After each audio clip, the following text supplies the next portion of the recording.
नमस्कार, रुचकर सूपमध्ये आपल्या सर्वांचं खूप खूप स्वागत आहे। आज मी बनवणार आहे ज्वारीच्या पिठापासून एकदम गरमागरम पौष्टिक सूप। त्यासाठी लागणारं साहित्य मी इथे 4 चमचे ज्वारीचं पीठ घेतलेलं आहे, 2-4 लसूण पाकळ्या तुकडे करून घेतलेले आहेत, अर्धा टोमॅटो, हिरवी मिरची आणि कोथिंबीर। हवं तर तुम्ही इथे तुम्हाला आवडीच्या भाज्या देखील वापरू शकता। त्यासाठी मी इथे गॅसवरती पातेलं ठेवून घेतलेलं आहे, त्यामध्ये घातलेलं आहे 1 चमचा साजूक तूप। साजूक तूप छान पातळ झालं की त्यामध्ये आपल्याला घालायचं आहे जिरं मोहरी। जिरं मोहरी देखील आपल्याला छान तडतडवून घ्यायची आहे। लगेच यामध्ये घालायचं आहे लसूण पाकळ्या थोडंसं हलक्या रंगावरती परतवल्या की यामध्ये आपण घालून घेऊयात हिरव्या मिरचीचे तुकडे। लगेच आपल्याला यामध्ये ॲड करायचं आहे टोमॅटो, हिरवी मिरची, तुम्ही भाज्या वगैरे वापरल्या असेल त्या देखील आपल्याला यामध्ये 2 ते 3 मिनिट छान परतवून घ्यायचे आहेत आलटून पलटून। भाज्या मऊ पडण्यासाठी आपण इथे घातलेले थोडंसं मीठ सध्या थोडंसंच घालायचं आहे, जेणेकरून आपल्याला परत देखील वापरता येईल। तर हळद देखील मी इथे एकदम हलकीशी वापरली आहे, जेणेकरून आपल्या सूपला कलर एकदम सुरेख येईल।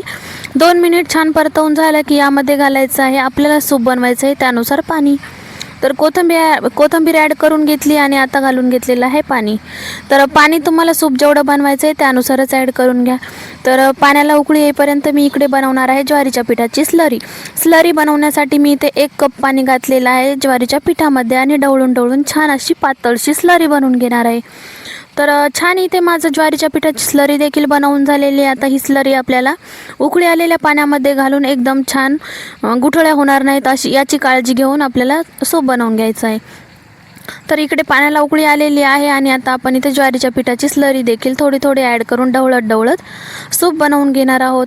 तर एकदम टाकलीनंतर काय होतं, गुठळ्या व्हायची भीती असते, तर थोडंसं मिक्स करतच आपल्याला स्लरी टाकून मिक्स करतच सूप बनवून घ्यायचं आहे। तर तुम्हाला जेवढं दाट पातळ आवडेल त्यानुसार तुम्ही यामध्ये पाणी ॲड करू शकता। अशा प्रकारे मी इथे एकदम छान ढवळून सूप मला जेवढं हवं पातळ आहे तेवढंच मी बनवून घेतलेलं आहे आणि सर्वात शेवटी मी चवीनुसार मीठ देखील वापरलेलं आहे। तर बघा एकदम छान सुरेख रंग देखील आलेला आहे आपल्या सूपला। आणि ज्वारीचं सूप मी इथे सर्व करण्यासाठी घेतलेलं आहे मोठं बाऊल। तर या बाऊलमध्ये मी थोडं सूप घालून बाऊल भरून घेतलेलं आहे।